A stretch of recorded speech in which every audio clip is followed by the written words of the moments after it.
ಅದೊಂದು ನಗರದಲ್ಲಿ ಸೀತಾರಾಮಯ್ಯ ಎಂಬ ವೃದ್ಧ ತಂದೆ ತಮ್ಮ ಏಕೈಕ ಮಗ ರಾಘವ ಹಾಗೂ ಸೊಸೆಯೊಂದಿಗೆ ವಾಸಿಸುತ್ತಿದ್ದರು. ತಮ್ಮ ಜೀವನದ ಇಡೀ ಸಂಪಾದನೆಯನ್ನು ಧಾರೆರೆದು ಹಗಲು ರಾತ್ರಿ ಎನ್ನದೆ ಕಷ್ಟಪಟ್ಟು ರಾಘವನನ್ನು ದೊಡ್ಡ ಮಟ್ಟಕ್ಕೆ ಬೆಳೆಸಿದ್ದರು ಸೀತಾರಾಮಯ್ಯ. ತಮ್ಮ ಇಳಿವಯಸ್ಸಿನಲ್ಲಿ ಮಗನೇ ತಮಗೆ ದೊಡ್ಡ ಆಸರೆ ಮತ್ತು ನೆರವಾಗುತ್ತಾನೆ ಎಂಬ ಅಚಲವಾದ ನಂಬಿಕೆ ಮತ್ತು ದೊಡ್ಡ ನಿರೀಕ್ಷೆಯನ್ನು ಅವರು ಹೊಂದಿದ್ದರು. ಆದರೆ ಕಾಲದ ಬದಲಾವಣೆಯೊಂದಿಗೆ ಮಗನ ಮನಸ್ಥಿತಿಯು ಸಂಪೂರ್ಣವಾಗಿ ಬದಲಾಗಿ ಹೋಗಿತ್ತು. ಅದೊಂದು ವಿಶೇಷ ದಿನ ರಾಘವ ಮತ್ತು ಅವನ ಹೆಂಡತಿಯ ಮದುವೆಯ ವಾರ್ಷಿಕೋತ್ಸವವಿತ್ತು. ಎಲ್ಲರೂ ಇಂದು ಹೊರಗೆ ಹೋಗಿ ಹೋಟೆಲ್ನಲ್ಲಿ ಊಟ ಮಾಡೋಣ ಬನ್ನಿ ಅಪ್ಪ ಎಂದು ರಾಘವನೇ ಸ್ವತಃ ತಂದೆಯನ್ನು ಪ್ರೀತಿಯಿಂದ ಆಹ್ವಾನಿಸಿದ್ದನು. ಮಗ ತನ್ನನ್ನು ಪ್ರೀತಿಯಿಂದ ಕರೆದೊಯ್ಯುತ್ತಿದ್ದಾನೆ ಎಂದುಕೊಂಡು ತುಸು ಖುಷಿಯಿಂದಲೇ ಸೀತಾರಾಮಯ್ಯ ಸಿದ್ಧರಾಗಿ ಹೊರಟರು. ಆದರೆ ಅವರು ಹೋಗಿ ಸೇರಿದ್ದು ಒಂದು ಅತಿ ಪ್ರತಿಷ್ಠಿತ ಮತ್ತು ದುಬಾರಿ ಹೋಟೆಲ್. ಅಲ್ಲಿಗೆ ಹೋದ ಮೇಲೆಯೇ ಸೀತಾರಾಮಯ್ಯ ಅವರಿಗೆ ತಮ್ಮ ಜೀವನದ ಅತ್ಯಂತ ದೊಡ್ಡ ಆಘಾತ ಹಾಗೂ ಅವಮಾನ ಕಾದಿದೆ ಎಂಬುದು ತಿಳಿಯಿತು. ಹೋಟೆಲ್ನ ಭವ್ಯವಾದ ಒಳಾಂಗಣದಲ್ಲಿ 4 ಜನರಿಗೆ ಮಾತ್ರ ಕುಳಿತುಕೊಳ್ಳಲು ಅವಕಾಶವಿದ್ದ ಒಂದು ಅತ್ಯಂತ ದುಬಾರಿ ಮೇಜಿನ ಬಳಿ ರಾಘವ ಮತ್ತು ಅವನ ಹೆಂಡತಿ ಬಂದು ಕುಳಿತುಕೊಂಡರು. ಅಲ್ಲಿಗೆ ರಾಘವನ ಶ್ರೀಮಂತ ಅತ್ತೆ ಮಾವಂದಿರು ಕೂಡ ಬಂದಿದ್ದರು. ಹಳೆಯ ಬಟ್ಟೆಗಳನ್ನು ಧರಿಸಿ ಹಳ್ಳಿಯಿಂದ ಬಂದಿದ್ದ ಸೀತಾರಾಮಯ್ಯ ಅಲ್ಲಿ ಬಂದು ನಿಂತ ತಕ್ಷಣ ಸೊಸೆಯ ಮುಖದಲ್ಲಿ ಅಸಹ್ಯದ ಭಾವನೆ ಮೂಡಿತು. ರಾಘವ ತನ್ನ ವೃದ್ಧ ತಂದೆಯ ಕೈಯನ್ನು ಹಿಡಿದು ಕುರ್ಚಿಯಿಂದ ಒರಟಾಗಿ ಎಬ್ಬಿಸುತ್ತಾ, ಅಪ್ಪ, ನೀವು ನಮ್ಮ ಜೊತೆ ಇಲ್ಲೇ ಬಂದು ಕುಳಿತುಕೊಂಡರೆ ಹೇಗೆ? ಇಲ್ಲಿ ಕೇವಲ 4 ಜನರಿಗೆ ಮಾತ್ರ ಆಸನಗಳಿವೆ. ನೀವೇನಾದರೂ ಇಲ್ಲಿ ಕುಳಿತರೆ ನನ್ನ ಅತ್ತೆ ಮಾವ ಎಲ್ಲಿ ಕುಳಿತುಕೊಳ್ಳಬೇಕು ಎಂದು ಗದರಿಸಿದನು. ಸೀತಾರಾಮಯ್ಯ ನೊಂದ ಧ್ವನಿಯಲ್ಲಿ, ಮಗನೇ, ನೀನೇ ತಾನೇ ಎಲ್ಲರೂ ಜೊತೆಗೆ ಹೋಗಿ ಊಟ ಮಾಡೋಣ ಅಂತ ಕರೆದಿದ್ದು, ಈಗ ನನ್ನನ್ನು ಇಲ್ಲಿಗೆ ನನ್ನ ಅಪಮಾನ ಮಾಡಲು ಕರ್ಕೊಂಡು ಬಂದಿಯಾ ಎಂದು ಪ್ರಶ್ನಿಸಿದರು. ಅದಕ್ಕೆ ರಾಘವ ಕಿಡಿಕಾರುತ್ತಾ, ನಿಮ್ಮ ಈ ಬಕವಾಸ್ ಮಾತನ್ನು ನಿಲ್ಲಿಸಿ. ಒಂದು ಸಾರಿ ನಿಮ್ಮನ್ನು ನೀವು ಕನ್ನಡಿಯಲ್ಲಿ ನೋಡಿಕೊಳ್ಳಿ. ನನ್ನ ಅತ್ತೆ ಮಾವಂದಿರ ಮುಂದೆ ಬಂದು ಕುಳಿತುಕೊಳ್ಳುವ ಯೋಗ್ಯತೆ ನಿಮಗೆ ಇದೆ ಅಂದುಕೊಂಡಿದ್ದೀರಾ? ಅವರು ಸುಶಿಕ್ಷಿತರು ಮತ್ತು ಶ್ರೀಮಂತ ಮನೆತನದವರು. ನೀವು ಅವರ ಜೊತೆ ಕುಳಿತರೆ ಅವರಿಗೆ ಸರಿಯಾಗಿ ಊಟ ಮಾಡಲು ಕೂಡ ಆಗುವುದಿಲ್ಲ. ಈಗ ಈ ಮಗುವನ್ನು ಹಿಡಿದಿ, ನಾವು ಊಟ ಮುಗಿಸುವವರೆಗೂ ಮೊಮ್ಮಗನನ್ನು ಸಂಭಾಳಿಸಿ ಎಂದು ವೃದ್ಧ ತಂದೆಯನ್ನು ಒಂದು ಮೂಲೆಗೆ ಅಟ್ಟಿದನು. ಬೆಳಗಿನಿಂದ ಒಂದು ತುತ್ತು ಅನ್ನವನ್ನು ಬಾಯಿಗೆ ಹಾಕಿಕೊಳ್ಳದ ಸೀತಾರಾಮಯ್ಯ, ಮಗನೇ, ನನಗೆ ಬೆಳಗ್ಗಿನಿಂದ ಏನೂ ಸಿಕ್ಕಿಲ್ಲ, ಹಸಿವು ತಡೆದುಕೊಳ್ಳಲು ಆಗುತ್ತಿಲ್ಲ, ಇಲ್ಲೇ ಪಕ್ಕದಲ್ಲಿ ಕುಳಿತು ತಿನ್ನುತ್ತೇನೆ ಎಂದು ಕಣ್ಣೀರಿನಿಂದ ಬೇಡಿಕೊಂಡರು. ಆದರೆ ರಾಘವ ತಂದೆಯ ಆ ಮೊರೆಗೆ ಕವಿಳೇ ಕಿವಿಗೊಡಲಿಲ್ಲ. ತನ್ನ ಅತ್ತೆ ಮಾವ ಮತ್ತು ಹೆಂಡತಿಯ ಜೊತೆ ಕುಳಿತು ಆರಾಮವಾಗಿ ನಗುತ್ತಾ ಊಟ ಮಾಡಲು ಪ್ರಾರಂಭಿಸಿದನು. ಯಾವ ಮಗನ ಹೊಟ್ಟೆ ತುಂಬಿಸಲು ಸೀತಾರಾಮಯ್ಯ ತಮ್ಮ ಜೀವನದ ಎಷ್ಟೋ ರಾತ್ರಿಗಳನ್ನು ಹಸಿದ ಹೊಟ್ಟೆಯಲ್ಲೇ ಕಳೆದಿದ್ದರೋ, ಅದೇ ಮಗನಿಗೆ ಇಂದು ತನ್ನ ಅತ್ತೆ ಮಾವಂದಿರ ಶ್ರೀಮಂತಿಕೆಯ ಮುಂದೆ ಈ ಹಸಿದ ತಂದೆಯ ನೋವು ಮತ್ತು ತಳಮಳ ಕಾಣಿಸಿಯೇ ಇಲ್ಲ. ಮಗನ ಐಷಾರಾಮಿ ಹೋಟೆಲ್ ಮೇಜಿನಿಂದ ದೂರ ಒಂದು ಮೂಲೆಗೆ ಅಟ್ಟಲ್ಪಟ್ಟ ಸೀತಾರಾಮಯ್ಯ ಮೊಮ್ಮಗನನ್ನು ಆಟವಾಡಿಸುತ್ತಾ ಅಲ್ಲೇ ನಿಂತಿದ್ದರು. ಆದರೆ ಬೆಳಗಿನಿಂದಲೂ ಬಾಯಿಗೆ ಒಂದು ತುತ್ತು ಅನ್ನವೂ ಬೀಳದ ಕಾರಣ ಅವರ ದೇಹದ ಶಕ್ತಿ ಸಂಪೂರ್ಣವಾಗಿ ಕುಂದಿತ್ತು. ತೀವ್ರವಾದ ಹಸಿವು ಅವರ ಹೊಟ್ಟೆಯನ್ನು ಸುಡುತ್ತಿತ್ತು ಮತ್ತು ಕಾಲುಗಳು ನಡುಗಲು ಪ್ರಾರಂಭಿಸಿದ್ದವು. ಹೋಟೆಲ್ನಲ್ಲಿ ಕುಳಿತು ಬಗೆಬಹಳ ರುಚಿಕರವಾದ ಭಕ್ಷ್ಯಗಳನ್ನು ಸವಿಯುತ್ತಿದ್ದ ಎಲ್ಲಾ ಜನರನ್ನೂ ಸೀತಾರಾಮಯ್ಯ ಕೇವಲ ಒಂದು ದಯನೀಯ ಹಾಗೂ ನಿರೀಕ್ಷೆಯ ನೋಟದಿಂದ ನೋಡುತ್ತಿದ್ದರು. ಯಾರಾದರೂ ತಮಗೆ ತಿನ್ನಲು ಸ್ವಲ್ಪ ಅನ್ನ ಹಾಕಬಹುದೇ ಎಂಬ ಹತಾಶೆ ಅವರ ಕಣ್ಣುಗಳಲ್ಲಿ ಸ್ಪಷ್ಟವಾಗಿ ಗೋಚರಿಸುತ್ತಿತ್ತು. ಅದೇ ಸಮಯದಲ್ಲಿ ಆ ಹೋಟೆಲ್ನಲ್ಲಿ ಕೆಲಸ ಮಾಡುತ್ತಿದ್ದ ಒಬ್ಬ ಕರುಣಾಮಯಿ ವೇಟರ್ ಆ ವೃದ್ಧರ ಬಳಿ ಬಂದನು. ಏನಾಯ್ತು ಬಾಬೂಜಿ, ನೀವು ಯಾರು ಜೊತೆ ಬಂದಿದ್ದೀರಿ ಎಂದು ಸ್ನೇಹಪರವಾಗಿ ವಿಚಾರಿಸಿದನು. ಆ ವೇಟರ್ನ ಪ್ರೀತಿಯ ಮಾತನ್ನು ಕೇಳುತ್ತಿದ್ದಂತೆ ಸೀತಾರಾಮಯ್ಯ ಅವರ ಗಂಟಲು ಬಿಗಿದುಕೊಂಡು ಕಣ್ಣೀರು ಕೆಳಗೆ ಉದುರಿತು. ಅವರಿಂದ ಒಂದು ಮಾತು ಹೊರಡಲಿಲ್ಲ. ಅವರ ಪರಿಸ್ಥಿತಿಯನ್ನು ಅರ್ಥಮಾಡಿಕೊಂಡ ಆ ವೇಟರ್, ಬಾಬೂಜಿ, ನಿಮಗೆ ತುಂಬಾ ಹಸಿವಾಗಿದೆ ಅಲ್ವಾ, ಬನ್ನಿ ನನ್ನ ಜೊತೆ ಎಂದುಕೊಂಡು ಅವರನ್ನು ಸಮಾಧಾನಪಡಿಸಿದನು. ಹೋಟೆಲ್ ಮಾಲೀಕನ ಕಣ್ಣಿಗೆ ಬೀಳದಂತೆ ಎಚ್ಚರಿಕೆ ವಹಿಸಿ ಆ ದಯಾಳು ವೇಟರ್ ತನ್ನ ಸ್ವಂತ ಜವಾಬ್ದಾರಿಯ ಮೇಲೆ ಒಂದು ತಟ್ಟೆ ರುಚಿಕರವಾದ ಊಟವನ್ನು ತಂದು ಸೀತಾರಾಮಯ್ಯ ಅವರ ಕೈಗೆ ನೀಡಿದನು. ಬಾಬೂಜಿ, ಯಾರಿಗೂ ಕಾಣದಂತೆ ಬೇಗನೆ ಊಟ ಮುಗಿಸಿಬಿಡಿ, ಇಲ್ಲದಿದ್ದರೆ ನನ್ನ ಕೆಲಸಕ್ಕೆ ತೊಂದರೆಯಾಗುತ್ತದೆ ಎಂದು ವಿನಂತಿಸಿಕೊಂಡನು. ಬೆಳಗಿನಿಂದ ಹಸಿವಿನಿಂದ ನರಳುತ್ತಿದ್ದ ಸೀತಾರಾಮಯ್ಯ ಕಣ್ಣೀರು ಹಾಕುತ್ತಲೇ ಕೆಲವೇ ಕ್ಷಣಗಳಲ್ಲಿ ಆ ಊಟವನ್ನು ತಿಂದರು. ಅಷ್ಟು ಹೊತ್ತು ನೊಂದಿದ್ದ ಅವರ ದೇಹಕ್ಕೆ ಹಾಗೂ ಆತ್ಮಕ್ಕೆ ಆ ತುತ್ತು ಅನ್ನದಿಂದ ಎಲ್ಲಿಲ್ಲದ ತೃಪ್ತಿ ಸಿಕ್ಕಂತಾಯಿತು. ಆದರೆ ಆ ಅಲ್ಪಸ್ವಲ್ಪ ನೆಮ್ಮದಿ ಕೂಡ ಹೆಚ್ಚು ಹೊತ್ತು ನಿಲ್ಲಲಿಲ್ಲ, ಏಕೆಂದರೆ ಅಲ್ಲಿಗೆ ಇನ್ನೇನೂ ದೊಡ್ಡ ಕಾದಾಟ ಕಾದಿತ್ತು. ವೇಟರ್ ಕೊಟ್ಟ ಊಟವನ್ನು ಸೀತಾರಾಮಯ್ಯ ತಿನ್ನುವುದನ್ನು ನೋಡಿದ ಹೋಟೆಲ್ ಮಾಲೀಕ ಕೋಪದಿಂದ ಉರಿಯುತ್ತಾ ಅಲ್ಲಿಗೆ ಓಡಿಬಂದನು. ಬಂದು ನೇರವಾಗಿ ಆ ವೃದ್ಧರ ಕಾಲರ್ ಹಿಡಿದು, ಏಯ್ ಮುದುಕನೇ, ನನ್ನ ಹೋಟೆಲ್ನಲ್ಲಿ ಕಳ್ಳತನ ಮಾಡಿ ತಿನ್ನಲು ನಿನಗೆ ಎಷ್ಟು ಧೈರ್ಯ? ಹಣವಿಲ್ಲದೆ ಇಲ್ಲಿ ಬಂದು ತಿನ್ನುವುದಕ್ಕೆ ನಾಚಿಕೆ ಆಗುವುದಿಲ್ಲವೇ? ಎಂದು ಎಲ್ಲರ ಮುಂದೆ ಜೋರಾಗಿ ಗದರಿಸಿದನು. ಅಪಮಾನದಿಂದ ನಡುಗಿ ಹೋದ ಸೀತಾರಾಮಯ್ಯ ಕೈಮುಗಿದು, ಅಯ್ಯೋ ಮಗನೇ, ಕಳ್ಳತನ ಮಾಡಿಲ್ಲಪ್ಪ, ನನಗೆ ತುಂಬಾ ಹಸಿವಾಗಿತ್ತು, ಅದಕ್ಕೆ ಆ ಹುಡುಗ ಕೊಟ್ಟಿದ್ದನ್ನು ತಿಂದೆ ಅಷ್ಟೇ. ದಯವಿಟ್ಟು ಕ್ಷಮಿಸಿಬಿಡಿ ಎಂದು ಕಣ್ಣೀರು ಹಾಕುತ್ತಾ ಬೇಡಿಕೊಂಡರು. ಆದರೆ ಆ ಕ್ರೂರ ಮಾಲೀಕ ಕಿಂಚಿತ್ತೂ ಕರಗದೆ, ನಾನೇನಾದರೂ ಇಲ್ಲಿ ಧರ್ಮಛತ್ರ ತೆರೆದಿದ್ದೇನಾ? ಇದರ ಬಿಲ್ ಹಣವನ್ನು ನಿಮ್ಮಪ್ಪ ಬಂದು ಕಟ್ಟುತ್ತಾನಾ? ಇಷ್ಟು ಸುಲಭವಾಗಿ ಬಿಟ್ಟುಬಿಡಲು ನಾನೇನು ಮೂರ್ಖನಲ್ಲ ಎಂದು ಗಂಟಲು ಬಾಚಿಕೊಂಡು ಅರಚಿದನು. ಆಗ ಸೀತಾರಾಮಯ್ಯ ದಿಕ್ಕು ತೋಚದೆ, ಮಗನೇ, ನಾನು ನಿನಗೆ ಹಣ ಕೊಡಿಸುತ್ತೇನೆ. ನನ್ನ ಮಗ ಅಲ್ಲೇ ಆ ಮೇಜಿನ ಬಳಿ ತನ್ನ ಕುಟುಂಬದವರ ಜೊತೆ ಊಟ ಮಾಡುತ್ತಿದ್ದಾನೆ, ಅವನ ಬಳಿ ಹೋಗಿ ಹಣ ಪಡೆದುಕೊಳ್ಳಿ ಎಂದು ಹೇಳುತ್ತಾ ಮಗನ ಬಳಿಗೆ ಕರೆದುಕೊಂಡು ಹೋದರು. ತಮ್ಮ ಬಳಿ ಬಂದ ತಂದೆಯನ್ನು ಮತ್ತು ಹೋಟೆಲ್ ಮಾಲೀಕನನ್ನು ನೋಡಿದ ರಾಘವನಿಗೆ ಸಿಟ್ಟು ನೆತ್ತಿಗೇರಿತು. ಶ್ರೀಮಂತ ಅತ್ತೆ ಮಾವಂದಿರ ಮುಂದೆ ತನ್ನ ಮರ್ಯಾದೆ ಕಳೆಯಲು ಬಂದಿದ್ದಾರೆ ಎಂದು ಭಾವಿಸಿದ ಆ ಕೃತಜ್ಞ ಮಗ ಎಲ್ಲರ ಮುಂದೆ ತನ್ನ ಹೆತ್ತ ತಂದೆಯನ್ನು ಜೋರಾಗಿ ತಳ್ಳಿದನು. ಅಷ್ಟೇ ಅಲ್ಲದೆ, ಸಾಹೇಬರೇ, ಈ ಭಿಕ್ಷುಕ ಯಾರೆಂದೇ ನನಗೆ ಗೊತ್ತಿಲ್ಲ. ಎಲ್ಲೆಲ್ಲಿಂದಲೋ ಇಂತಹ ಮುದುಕರು ಬಂದುಬಿಡುತ್ತಾರೆ, ಇವನಿಗೂ ನಿಮಗೂ ಯಾವುದೇ ಸಂಬಂಧವಿಲ್ಲ ಎಂದು ಹಸಿಹಸಿಯಾಗಿ ಸುಳ್ಳು ಹೇಳಿ ಕೈತೊಳೆದುಕೊಂಡನು. ಮಗನ ಬಾಯಿಯಿಂದ ಬಂದ ಈ ನಿರ್ದಯಿ ಮಾತನ್ನು ಕೇಳಿ ಸೀತಾರಾಮಯ್ಯ ಅವರ ಹೃದಯವೇ ಒಡೆದು ಹೋಯಿತು, ಕಣ್ಣೀರು ಧಾರೆಯಾಗಿ ಹರಿಯಿತು. ಆದರೆ ಮಗ ಮಾತ್ರ ತಂದೆಯನ್ನು ಕಣ್ಣೆತ್ತಿಯೂ ನೋಡದೆ ಹೆಂಡತಿ ಮತ್ತು ಅತ್ತೆ ಮಾವಂದಿರೊಂದಿಗೆ ಕಾರಿನಲ್ಲಿ ಕುಳಿತು ಆರಾಮಾಗಿ ಮನೆಗೆ ಹೊರಟು ಹೋದನು. ಮಗನೇ ಕೈಬಿಟ್ಟಿದ್ದನ್ನು ಕಂಡು ಹೋಟೆಲ್ ಮಾಲೀಕನಿಗೆ ಇನ್ನೂ ಸಿಟ್ಟು ಬಂತು. ಈ ಮುದುಕ ಮಾಡಿದ ತಪ್ಪಿಗೆ ಪ್ರತಿಯಾಗಿ ಇವನ ಕೈಯಿಂದಲೇ ಇಲ್ಲಿರುವ ಎಲ್ಲಾ ಎಂಜಿಲು ಪಾತ್ರೆಗಳನ್ನು ತುಳಸಿಸಿ ಎಂದು ಕಠಿಣ ಶಿಕ್ಷೆ ವಿಧಿಸಿದನು. ಬೇರೆ ದಾರಿಯಿಲ್ಲದೆ ಸೀತಾರಾಮಯ್ಯ ತುಂಬಿದ ಕಣ್ಣುಗಳಿಂದ ಎಲ್ಲರ ಎಂಜಿಲು ಪಾತ್ರೆಗಳನ್ನು ಒಟ್ಟುಗೂಡಿಸಿ ಕಣ್ಣೀರು ಒರೆಸಿಕೊಳ್ಳುತ್ತಾ ಅವುಗಳನ್ನು ತೊಳೆಯಲು ಆರಂಭಿಸಿದರು. ಇದನ್ನು ದೂರದಿಂದ ನೋಡಿದ ಆ ದಯಾಳು ವೇಟರ್ ಓಡಿಬಂದು, ಕೊಡಿ ಬಾಬೂಜಿ, ನಾನು ತೊಳೆದುಕೊಡುತ್ತೇನೆ.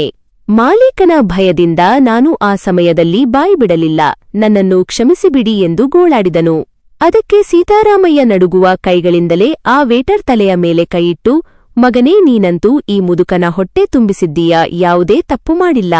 ಭಗವಂತ ನಿನ್ನನ್ನು ದೊಡ್ಡ ಮನುಷ್ಯನಾಗಿ ಮಾಡಲಿ ಎಂದು ಆಶೀರ್ವದಿಸಿ ತಮ್ಮ ನೋವನ್ನು ನ ಉ ಒಂ ಗ ಇಕ್ಕ ಓ ಒಂ ಡು ಹೇಗೋ ಮನೆಗೆ ಹೆಜ್ಜೆ ಹಾಕಿದರು.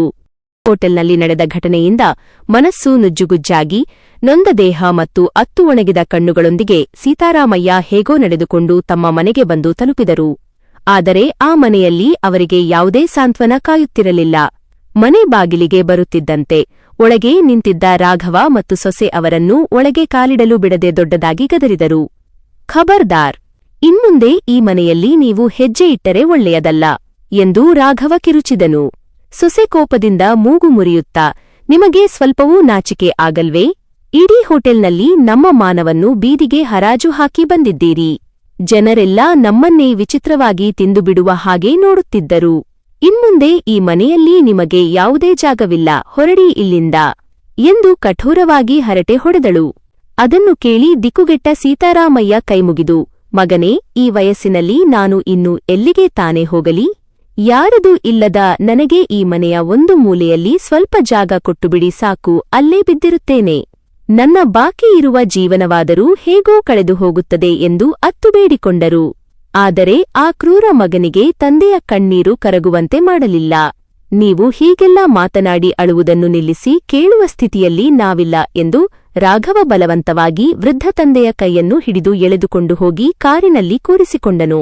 ಯಾವುದೋ ಒಂದು ಅಪರಿಚಿತ ಮತ್ತು ನಿರ್ಜನ ಪ್ರದೇಶದಲ್ಲಿದ್ದ ಅನಾಥ ವೃದ್ಧಾಶ್ರಮದ ಮುಂದೆ ಕಾರು ಬಂದು ನಿಂತಿತು. ಯಾವ ವೃದ್ಧಾಶ್ರಮಕ್ಕೆ ತಂದೆಯನ್ನು ಬಿಡಲು ರಾಘವ ಕರೆ ತಂದಿದ್ದನೋ ಆ ಕತ್ತಲು ಕವಿದ ಸ್ಥಳದಲ್ಲಿ ಮುಂದೆ ತಂದೆಗೆ ಯಾವ ರೀತಿಯ ಭೀಕರ ನರಕ ಕಾದಿದೆ ಎಂಬ ಕಲ್ಪನೆಯೂ ಆ ಮಗನಿಗಿರಲಿಲ್ಲ. ವೃದ್ಧಾಶ್ರಮದ ಗೇಟ್ ಹತ್ತಿರ ತಂದೆಯನ್ನು ತಳ್ಳುತ್ತಾ ಕರೆತಂದಾಗ ಸೀತಾರಾಮಯ್ಯ ಮಗನ ಕಾಲುಗಳನ್ನು ಹಿಡಿದುಕೊಂಡು ಕಣ್ಣೀರಿಡುತ್ತಾ, ಬೇಡ ಮಗನೇ, ಇಂತಹ ಅನ್ಯಾಯ ಮಾಡಬೇಡ. ನಿನ್ನ ವೃದ್ಧ ತಂದೆಯನ್ನು ಈ ಅನಾಥಾಶ್ರಮದಲ್ಲಿ ಬಿಟ್ಟು ಹೋಗಬೇಡಪ್ಪ. ನಾನು ಯಾರ ಆಸರೆಯಲ್ಲಿ ಬದುಕಲಿ ಇಲ್ಲಿ ನನಗೆ ಯಾರಿದ್ದಾರೆ ಎಂದು ಗೋಳಾಡಿದರು. ಮುಂದುವರಿಸಿ ಅವರು, ನೀನು ಮರೆತುಬಿಟ್ಟಿಯಾ ಮಗನೇ? ಚಿಕ್ಕಂದಿನಲ್ಲಿ ನಾನು ನಿನ್ನನ್ನು ನನ್ನ ಹೆಗಲ ಮೇಲೆ ಕುಳಿತುಕೊಂಡು ಶಾಲೆಗೆ ಬಿಡುತ್ತಿದ್ದೆ. ನಿನ್ನ ಪ್ರತಿಯೊಂದು ಚಿಕ್ಕಪುಟ್ಟ ಆಸೆಯನ್ನು ಪೂರೈಸಲು ಹಗಲಿರುಳು ಶ್ರಮಿಸಿದ್ದೆ. ನನ್ನ ಕಾಲುಗಳಿಗೆ ಸರಿಯಾದ ಚಪ್ಪಲಿ ಹಾಕಿಕೊಳ್ಳದಿದ್ದರೂ ನಿನಗೆ ಎಂದಿಗೂ ಯಾವುದೇ ಕೊರತೆ ಆಗದಂತೆ ನೋಡಿಕೊಂಡಿದ್ದೆ. ಆದರೆ ಇಂದು ನಿನ್ನ ಹೆಂಡತಿಯ ಮಾತನ್ನು ಕೇಳಿ ಹೆತ್ತ ತಂದೆಯನ್ನು ಮನೆಯಿಂದ ಎಳೆತಂದು ಈ ವೃದ್ಧಾಶ್ರಮಕ್ಕೆ ಹಾಕುತ್ತಿದ್ದೀಯಾ? ಬೇಡ ಮಗನೇ, ಈ ಪಾಪ ಮಾಡಬೇಡ ಎಂದು ಜೋರಾಗಿ ಅತ್ತು ಬೇಡಿಕೊಂಡರು. ಆದರೆ ರಾಘವ ತಂದೆಯನ್ನು ತನ್ನಿಂದ ದೂರ ತಳ್ಳುತ್ತಾ, ಸಾಕು ನಿಮ್ಮ ಈ ನಾಟಕ. ನಿಮ್ಮ ಕಣ್ಣೀರಿನ ಡ್ರಾಮಾ ಇಲ್ಲಿ ನಡೆಯುವುದಿಲ್ಲ. ಚೆನ್ನಾಗಿ ನೆನಪಿಟ್ಟುಕೊಳ್ಳಿ, ನೀವೇನಾದರೂ ಈ ಆಶ್ರಮದಿಂದ ಹೊರಬಂದು ರಸ್ತೆಯಲ್ಲಿ ಅಲೆದಾಡಿದರೆ ಯಾವುದಾದರೂ ಗಾಡಿಗಳ ಕೆಳಗೆ ಸಿಕ್ಕಿ ಸತ್ತು ಹೋಗುತ್ತೀರಿ ಅಥವಾ ಹಸಿವಿನಿಂದ ನರಳುತ್ತೀರಿ. ಆದರೂ ಸರಿ, ನಾನು ಮಾತ್ರ ನಿಮ್ಮನ್ನು ಇನ್ಮುಂದೆ ನನ್ನ ಮನೆಗೆ ವಾಪಸ್ ಕರೆದುಕೊಂಡು ಹೋಗುವುದಿಲ್ಲ. ನೀವು ಮನೆಯಲ್ಲಿದ್ದರೆ ನನ್ನ ಸ್ನೇಹಿತರೂ ಬರುವುದಿಲ್ಲ. ನನ್ನ ಹೆಂಡತಿ ಕೂಡ ನಿಮ್ಮ ಅಡುಗೆ ಮಾಡಲು ಅಥವಾ ಕೊಳಕು ಬಟ್ಟೆ ತೊಳೆಯಲು ಒಪ್ಪುತ್ತಿಲ್ಲ. ನಿಮ್ಮಂತಹ ಮುದುಕರಿಗೆ ತಕ್ಕ ಜಾಗವೇ ಈ ವೃದ್ಧಾಶ್ರಮ ಎಂದು ಹಸಿಹಸಿಯಾಗಿ ಬೈದು ವೃದ್ಧಾಶ್ರಮದ ಸಿಬ್ಬಂದಿಯ ಬಳಿ ತಂದೆಯನ್ನು ಒಪ್ಪಿಸಿ ಅಲ್ಲಿಂದ ಹೊರಟು ಹೋದನು. ವೃದ್ಧಾಶ್ರಮದ ಗೇಟ್ ಬಳಿ ತನ್ನನ್ನು ಬಿಟ್ಟು ಹೊರಡಲು ಮುಂದಾಗಿದ್ದ ಮಗನ ಕೈಯನ್ನು ಸೀತಾರಾಮಯ್ಯ ಅಂತಿಮ ಆಸೆಯಾಗಿ ಗಟ್ಟಿಯಾಗಿ ಹಿಡಿದರು. ಕಣ್ಣೀರು ಹಾಕುತ್ತಾ, ಮಗನೇ, ಈ ದೊಡ್ಡ ನಗರ ನನಗೆ ಸಂಪೂರ್ಣವಾಗಿ ಹೊಸದು ಮತ್ತು ಅಪರಿಚಿತ. ಇದಕ್ಕಿಂತ ನಮ್ಮ ಹಳ್ಳಿಯಲ್ಲೇ ನಾವು ತುಂಬಾ ಚೆನ್ನಾಗಿದ್ದೆವು. ನೀನೊಂದು ಕೆಲಸ ಮಾಡು, ಆ ಹಳೆ ಮನೆಯ ಕೀಲಿಕೈ ನನಗೆ ಕೊಟ್ಟುಬಿಡು ಸಾಕು. ನಾನು ಅಲ್ಲೇ ಹೇಗೋ ಒಂಟಿಯಾಗಿ ನನ್ನ ಜೀವನ ಸಾಗಿಸುತ್ತೇನೆ. ನಿಮಗೂ ತೊಂದರೆ ಕೊಡುವುದಿಲ್ಲ ಎಂದು ನೊಂದ ಹೃದಯದಿಂದ ವಿನಂತಿಸಿಕೊಂಡರು. ಆದರೆ ರಾಘವ ನಿರ್ದಯವಾಗಿ ನಗುತ್ತಾ, ಯಾವ ಹಳ್ಳಿಯ ಮನೆ ಬಗ್ಗೆ ಮಾತಾಡ್ತಿದ್ದೀರಿ ಅಪ್ಪ? 2 ತಿಂಗಳ ಹಿಂದೆ ನೀವು ಆ ಆಸ್ತಿಗೆ ಸಹಿ ಹಾಕಿದ್ರಲ್ಲ, ಅದೇ ಮನೆಯನ್ನು ನಾನು ಈಗಾಗಲೇ ಮಾರಾಟ ಮಾಡಿದ್ದೇನೆ. ಆ ಮನೆ ಈಗ ನಮ್ಮದಾಗಿಲ್ಲ, ಬೇರೆಯವರ ಕೈ ಸೇರಿದೆ ಎಂದು ಯಾವುದೇ ಮುಜುಗರವಿಲ್ಲದೆ ಸತ್ಯವನ್ನು ಬಾಯ್ಬಿಟ್ಟನು. ಅದನ್ನು ಕೇಳಿದ ಸೀತಾರಾಮಯ್ಯ ತೀವ್ರ ಆಘಾತದಿಂದ ದಂಗಾಗಿ ಹೋದರು. ಏನಪ್ಪಾ ಹೇಳುತ್ತೀ? ನೀನು ಆ ಮನೆಯನ್ನು ಮಾರಿಬಿಟ್ಟೆಯಾ? ನನಗೆ ಒಂದು ಮುಂಗಡ ಮಾತು ತಿಳಿಸದೆ ಆ ಕೆಲಸ ಮಾಡಿದೆಯಾ? ಆ ಮನೆಯಲ್ಲಿ ನಿನ್ನ ತಾಯಿಯ ಎಷ್ಟೊಂದು ಅಮೂಲ್ಯವಾದ ನೆನಪುಗಳು, ಪ್ರೀತಿ ಅಡಗಿತ್ತಲ್ಲಪ್ಪ ಎಂದು ಧ್ವನಿ ನಡುಗುತ್ತಾ ಪ್ರಶ್ನಿಸಿದರು. ಆದರೆ ರಾಘವ ಕಿಂಚಿತ್ತೂ ಕರಗದ ಕಲ್ಲು ಹೃದಯದಿಂದ ಆ ನೆನಪುಗಳನ್ನು ಇಟ್ಟುಕೊಂಡು ನಾನೇನು ಉಪ್ಪಿನಕಾಯಿ ಹಾಕಬೇಕಾ? ಅಮ್ಮನ ಜೊತೆಯೇ ಆ ನೆನಪುಗಳು ಹೋದವು. ಇವತ್ತು ನಿಮ್ಮಿಂದಲೂ ನನಗೆ ಮುಕ್ತಿ ಸಿಕ್ಕಿದೆ, ಅದೇ ನನಗೆ ನೆಮ್ಮದಿ ಎಂದು ಕೃತಜ್ಞತೆಯ ಪರಮಾವಧಿಯನ್ನು ಮೆರೆದನು. ಮಗನ ಈ ಮಾತುಗಳನ್ನು ಕೇಳಿ ಸಂಪೂರ್ಣವಾಗಿ ಕುಸಿದು ಹೋದ ಸೀತಾರಾಮಯ್ಯ, ಸರಿ, ತೊಂದರೆ ಇಲ್ಲ ಕಣೋ, ನನ್ನ ಹೆಸರಿನಲ್ಲಿರುವ ನಿವೃತ್ತಿಯ ಹಣ, ಪ್ರಾಫಿಟ್ ಪಿಂಚಣಿ ಹಣ ಏನಿದೆಯೋ ಅದನ್ನು ನನಗೆ ಕೊಟ್ಟುಬಿಡು. ಅದನ್ನು ತೆಗೆದುಕೊಂಡು ನಾನು ಹರಿದ್ವಾರದ ಕಡೆಗೆ ತೀರ್ಥಯಾತ್ರೆಗೆ ಹೊರಟು ಹೋಗುತ್ತೇನೆ. ಅಲ್ಲೇ ಎಲ್ಲಾದರೂ ನೆಮ್ಮದಿಯಾಗಿ ಕಾಲ ಕಳೆಯುತ್ತೇನೆ. ನನಗೆ ಈ ಅಪರಿಚಿತ ನಗರದಲ್ಲಿ ಇರಲು ಇಷ್ಟವಿಲ್ಲ ಎಂದು ಗೋಳಾಡಿದರು. ಅದಕ್ಕೆ ರಾಘವ ಜೋರಾಗಿ ಅಟ್ಟಹಾಸದಿಂದ ನಗುತ್ತಾ, ಹೌದಾ? ನಿಮಗೆ ಏನೂ ಅನಿಸಿದೆ? ನಿಮ್ಮ ಅನುಮತಿ ಇಲ್ಲದೆ ನಾನು ಹಳ್ಳಿಯ ಮನೆಯನ್ನು ಮಾರಾಟ ಮಾಡಲು ಸಾಧ್ಯವಿರುವಾಗ ನಿಮ್ಮ ನಿವೃತ್ತಿಯ ಹಣವನ್ನು ನಾನು ಖರ್ಚು ಮಾಡಲು ಬಿಡುತ್ತೇನಾ ಅಂದುಕೊಂಡಿದ್ದೀರಾ? ಅಷ್ಟಕ್ಕೂ ಇಷ್ಟು ದೊಡ್ಡ ನಗರದಲ್ಲಿ ನಾನು 3 ಕೋಣೆಗಳ ಐಷಾರಾಮಿ ಮನೆ ಕೊಂಡಿದ್ದೇನೆ, ದುಬಾರಿ ಪೀಠೋಪಕರಣಗಳನ್ನು ಹಾಕಿಸಿದ್ದೇನೆ. ಆ ಎಲ್ಲ ಹಣ ಎಲ್ಲಿಂದ ಬಂತು ಅಂದುಕೊಂಡಿರಿ? ನಿಮ್ಮ ಆ ಹಣದಿಂದಲೇ ಅದೆಲ್ಲವೂ ಆಗಿರುವುದು. ಅಷ್ಟಕ್ಕೂ ನೀವು ಈಗ ಬದುಕಿದ್ದರೂ ಮುಂದೆ ಸತ್ತ ಮೇಲೆ ಆ ಎಲ್ಲಾ ಆಸ್ತಿ ಮತ್ತು ಹಣ ನಾನೇ ತಾನೇ ಅನುಭವಿಸಬೇಕಿತ್ತು. ಹಾಗಾಗಿ ನೀವಿರುವಾಗಲೇ ನಿಮ್ಮ ಒಪ್ಪಿಗೆ ಪಡೆದಂತೆ ಎಲ್ಲವನ್ನೂ ಮುಗಿಸಿಬಿಟ್ಟಿದ್ದೇನೆ. ಇದರಲ್ಲಿ ಏನು ಮಹಾ ದೊಡ್ಡ ವಿಷಯ ಎಂದು ಹೀಯಾಳಿಸಿದನು. ಮುಂದುವರಿಸಿ, ನಿಮಗೆ ಹಣ ತಾನೇ ಬೇಕಾಗಿರುವುದು? 1 ನಿಮಿಷ ಇರಿ ಎನ್ನುತ್ತಾ ರಾಘವ ತನ್ನ ಜೇಬಿನಿಂದ ಒಂದು ಹಳೆಯ 500 ರೂಪಾಯಿಯ ನೋಟನ್ನು ಹೊರತೆಗೆದನು. ಅದನ್ನು ಸೀತಾರಾಮಯ್ಯ ಅವರ ನಡುಗುವ ಕೈಯಲ್ಲಿ ಬಲವಂತವಾಗಿ ಇಟ್ಟು, ಇಗೋ, ಇದನ್ನು ತಗೊಳ್ಳಿ. ಇವತ್ತಿನವರೆಗೂ ನೀವು ನನಗಾಗಿ ಮಾಡಿದ್ದಕ್ಕೆ ಇಷ್ಟು ಮಾತ್ರ ಕೂಲಿ ಸಿಗಲು ಸಾಧ್ಯ. ಇದನ್ನೇ ಪರಿಹಾರ ಎಂದುಕೊಳ್ಳಿ ಎಂದು ಹೇಳಿ ಹಿಂತಿರುಗಿ ನೋಡದೆ ತನ್ನ ಕಾರಿನಲ್ಲಿ ಅಲ್ಲಿಂದ ವೇಗವಾಗಿ ಹೊರಟು ಹೋದನು. ತನ್ನ ಹೆತ್ತ ಮಗನೇ ತನ್ನನ್ನು ಅನಾಥನನ್ನಾಗಿ ಮಾಡಿ ದೂರ ಸಾಗುವುದನ್ನು ಸೀತಾರಾಮಯ್ಯ ಕಣ್ಣೀರಿನಿಂದ ನೋಡುತ್ತಾ ನಿಂತರು. ಮನಸ್ಸಿನಲ್ಲಿ ಇದೇ ದಿನವನ್ನು ನೋಡಲಿಕ್ಕೆ ಭಗವಂತ ನನಗೆ ಮಗನನ್ನು ನೀಡಿದ್ದನಾ? ಬಹುಶಃ ನಾನು ಹಿಂದಿನ ಯಾವುದೋ ಜನ್ಮದಲ್ಲಿ ಮಹಾಪಾಪ ಮಾಡಿರಬೇಕು, ಅದಕ್ಕೆ ಇವನು ನನ್ನ ಮಗನಾಗಿ ಹುಟ್ಟಿ ನನಗೆ ಈ ನರಕ ತೋರಿಸುತ್ತಿದ್ದಾನೆ ಎಂದುಕೊಳ್ಳುತ್ತಾ ಕೊರಗಿದರು.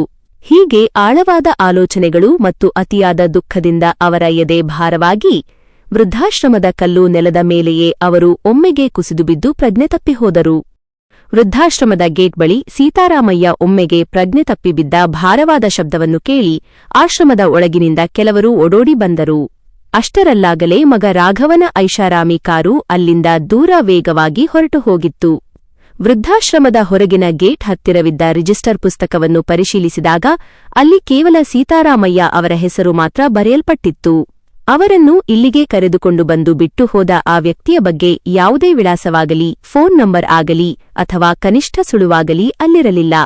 ಸಂಪೂರ್ಣವಾಗಿ ಅನಾಥರಾಗಿ ಯಾರೂ ಇಲ್ಲದವರಂತೆ ಅವರನ್ನು ಗೇಟ್ ಮುಂದೆ ಎಸೆದು ಹೋಗಲಾಗಿತ್ತು. ಏನೇ ಆಗಲಿ ಮಾನವೀಯತೆಯ ದೃಷ್ಟಿಯಿಂದ ಆಶ್ರಮದ ಸಿಬ್ಬಂದಿ ತಕ್ಷಣವೇ ಸೀತಾರಾಮಯ್ಯ ಅವರನ್ನು ಎತ್ತಿಕೊಂಡು ಒಳಗೆ ಕರೆದುಕೊಂಡು ಹೋದರು. ಅವರ ಮುಖದ ಮೇಲಿದ್ದ ಅಸಹಾಯಕತೆ ಮತ್ತು ತೀವ್ರ ನೋವನ್ನು ಕಂಡು ಆಶ್ರಮದವರೇ ಕರಗಿಹೋದರು. ತಕ್ಷಣವೇ ಹೊರಗಿನಿಂದ ಒಬ್ಬ ಅನುಭವಿ ವೈದ್ಯರನ್ನು ಕರೆಸಿ ವೃದ್ಧರ ಆರೋಗ್ಯವನ್ನು ತಪಾಸಣೆ ಮಾಡಿಸಲಾಯಿತು. ಡಾಕ್ಟರ್ ಬಂದು ನಾಡಿಮಿಡಿತವನ್ನು ಪರೀಕ್ಷಿಸಿ ರಕ್ತದೊತ್ತಡವನ್ನು ಅಳೆದಾಗ ಅವರಿಗೆ ದೊಡ್ಡ ಆಘಾತವಾಯಿತು. ವೈದ್ಯರು ಗಂಭೀರ ಮುಖಭಾವದಿಂದ ಇವರಿಗೆ ಮನಸ್ಸಿಗೆ ತೀವ್ರವಾದ ಆಘಾತ, ಸಿವಿಯರ್ ಶಾಕ್ ಉಂಟಾಗಿದೆ. ಮಗನಿಂದ ಹಾಗೂ ಕುಟುಂಬದಿಂದ ಆದ ಈ ಘೋರ ದ್ರೋಹ ಮತ್ತು ನೋವನ್ನು ಇವರ ಮನಸ್ಸು ತಂದುಕೊಳ್ಳಲು ಸಾಧ್ಯವಾಗದೆ ಮೆದುಳಿನ ಮೇಲೆ ತೀವ್ರ ಪರಿಣಾಮ ಬೀರಿದೆ. ಇದರಿಂದಾಗಿ ಇವರ ದೇಹದ ಎಡಭಾಗ ಸಂಪೂರ್ಣವಾಗಿ ಪಾರ್ಶ್ವವಾಯು, ಪ್ಯಾರಲಿಸಿಸ್ ಪೀಡಿತವಾಗಿದೆ ಎಂದು ತಿಳಿಸಿದರು. ವೈದ್ಯರ ಈ ಮಾತು ಕೇಳಿ ಅಲ್ಲಿದ್ದ ವೃದ್ಧಾಶ್ರಮದ ಸಿಬ್ಬಂದಿಯ ಕಣ್ಣುಗಳಲ್ಲಿಯೂ ನೀರು ತುಂಬಿ ಬಂತು. ಸಮಯ ಉರುಳುತ್ತಾ ಹೋಯಿತು. ದಿನಗಳು, ವಾರಗಳು ಕಳೆದವು. ಆಶ್ರಮದ ವೈದ್ಯರ ನಿರಂತರ ಚಿಕಿತ್ಸೆ ಹಾಗೂ ಔಷಧಿಗಳು ನಡೆಯುತ್ತಿತ್ತಾದರೂ ಸೀತಾರಾಮಯ್ಯ ಅವರ ಆರೋಗ್ಯದಲ್ಲಿ ಯಾವುದೇ ದೊಡ್ಡ ಚೇತರಿಕೆ ಕಂಡುಬರಲಿಲ್ಲ.